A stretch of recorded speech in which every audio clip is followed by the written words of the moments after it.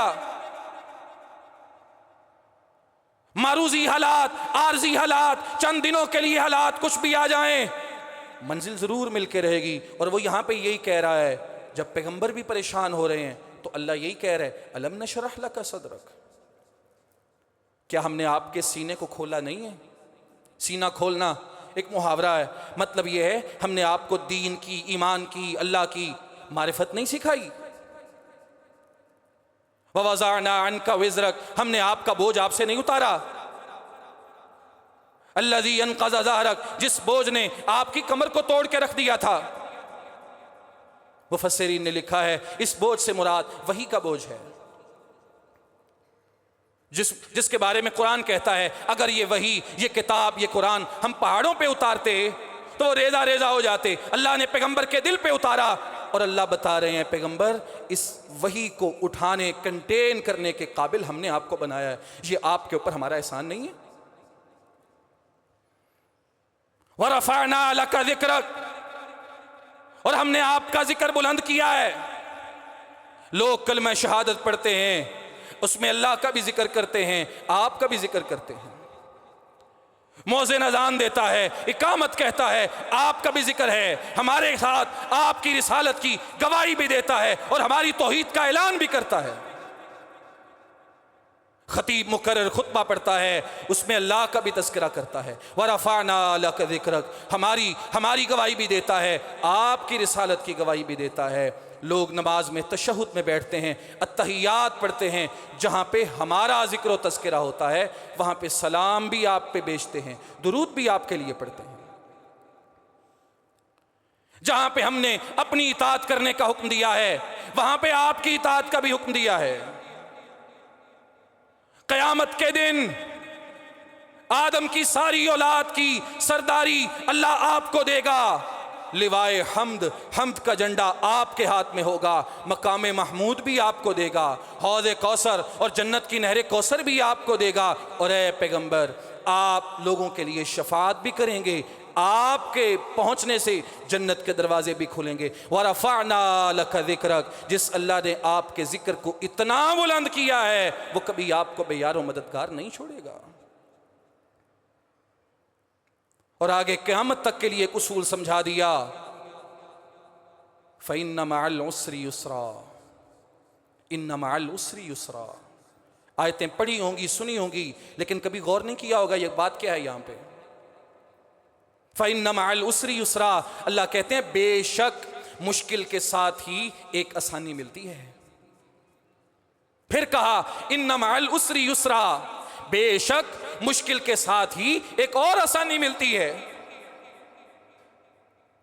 جو قرآن مجید کی گرامر کو سمجھتے ہیں، عربی زبان لغت سے واقف ہیں، ان کو پتا ہے یہاں پہ مشکل کے لیے العسر کا لفظ استعمال ہوا ہے۔ العسر معرفہ ہے، دونوں آیتوں میں العسر آیا، مراد اس سے ایک ہی مشکل ہے، اور یسر نکرہ آیا ہے، اس سے مراد ایک جگہ پہ ایک آسانی، دوسری جگہ پہ دوسری آسانی۔ معنی اور مطلب یہ ہے ایک مشکل جب انسان پہ آتی ہے وہ کیوں گھبراتا اور اللہ کی رحمت سے نا امید ہوتا ہے؟ اللہ اس مشکل کے بعد نہیں، اس کے ساتھ ہی 2 آسانیاں اس کو دیتا ہے۔ فَإِنَّ مَعَ الْعُسْرِ يُسْرًا، إِنَّ مَعَ الْعُسْرِ يُسْرًا، اور آخری 2 آیتوں میں سبق پڑھایا کہ یہ تعلق اللہ کے ساتھ کیسے بنے گا۔ فَإِذَا فَرَغْتَ فَانْصَبْ وَإِلَىٰ رَبِّكَ فَارْغَب، جب آپ فارغ ہوں، جب آپ کو ٹائم ملے، فراغت بنائیں، فراغت نکالیں. اور اللہ کہتا ہے جب فراغت مل جائے تو کیا کریں؟ کیا کریں؟ سیاست کی گفتگو، سوشل سائٹس پہ فضولیات میں لگے رہنا، گپے ہانکنے کے لیے ساری رات اپنے آپ کو تیار رکھنا. دنیا جہاں کی ہر بات سن لیں، بڑا میٹیریل اور مواد، انفارمیشن، معلومات ہم سے مل جائیں گی. لیکن وہ کہتا ہے فَإِذَا فَرَغْتَ فَانْصَبْ، جب ویلے ہو جائیں، فارغ ہو جائیں تو پھر محنت کریں. محنت کس بات میں؟ وَإِلَىٰ رَبِّكَ فَارْغَب، اپنے رب کے ساتھ تعلق بنانے میں، ریلیشن کو مضبوط کرنے میں. جتنا اس اللہ کے قریب ہو جائیں گے امیدیں اتنی زیادہ ملیں گی، جتنی اس سے دور ہو جائیں گے اتنے مایوس ہو جائیں گے. جتنے آج آپ کو مایوس، نا امید، چہرے اترے ہوئے، پریشان حال، ہر وقت رونے والے، شکوے شکایتیں کرنے والے ملیں گے، ان کی زندگی کا ایک کامن مسئلہ ہوگا کہ وہ اللہ سے دور ہوں گے. جو اللہ کے قریب ہے اور جب اس کو کوئی سمجھ نہیں آتی تو قرآن پڑھنا شروع کر دے. قرآن پڑھے گا وہ ایسے ہی ہے جیسے اس کا اللہ اس سے باتیں کر رہا ہے. اللہ اس کو بتا رہا ہے تو یہ کر، تو وہ کر، تو ایسے کر، تو ویسے کر، ایک ایک بات پہ اس کی رہنمائی کر رہا ہے. وَإِلَىٰ رَبِّكَ فَارْغَب، اللہ حل بتا رہے ہیں مایوسیوں کا اور کہہ رہے ہیں جتنا اس اللہ کے قریب ہو جاؤ گے، اس سے جڑ جاؤ گے، اتنی امیدوں کے چراغ بھی جلیں گے، روشنیاں بھی ملیں گی، مسائل کی سلیوشن اور حل بھی ملیں گے. اس سے کٹ جاؤ، دور ہو جاؤ، کہاں جاؤ گے؟ کہاں جاؤ گے؟ اگر طاقت ہے، ان استطاعتم ان تنفذوا من اقطار السماوات والارض فانفذوا، اگر طاقت ہے تو نکلو، آسمان و زمینوں کے کناروں سے باہر نکل کے دکھاؤ. نہیں نکل سکتے، اسی زمین پہ رہنا ہے، اتنی زندگی جینا ہے جتنی اللہ نے لکھ دی ہے، اپنے ہاتھ سے ختم نہیں کر سکتے. اسی کی مرضی سے آئے ہو، اسی کی مرضی سے جانا ہے. دو آپشن نہیں، ایک ہی آپشن ہے، ایک ہی آپشن. وَإِلَىٰ رَبِّكَ فَارْغَب، ہو جاؤ اپنے اللہ کے قریب. سب مایوسیاں، نا امیدیاں وہ مٹا کے رکھ دے گا، امیدیں دلائے گا، اور زندگی آخرت دونوں ہی چیزوں کے اندر انسان کو راحت اور اطمینان دے گا اور اس کو مستحق بنا دے گا. اللہ مجھے آپ کو توفیق عطا فرمائے. وَمَا تَوْفِيقُنَا إِلَّا بِاللَّهِ.